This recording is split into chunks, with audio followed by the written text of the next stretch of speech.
ही 5,90,000 शेतकऱ्यांना फायदा होणार आहे। आवश्यक निधीचा प्रस्ताव सादर झाल्यानंतर अंतिम निर्णय घेऊन शेतकऱ्यांना लाभ दिला जाईल, असंही मुख्यमंत्र्यांनी स्पष्ट केलं।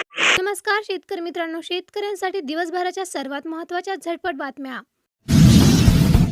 पीएम किसानचा 23वा हप्ता शनिवारी म्हणजेच कालपासून शेतकऱ्यांच्या खात्यामध्ये जमा होण्यास सुरुवात झालेली आहे।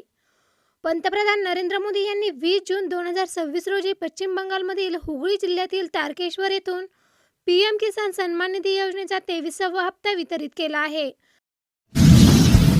महाराष्ट्रामध्ये 25 जून नंतर मान्सून, कोकणामध्ये मात्र मुसळधार पावसाची शक्यता।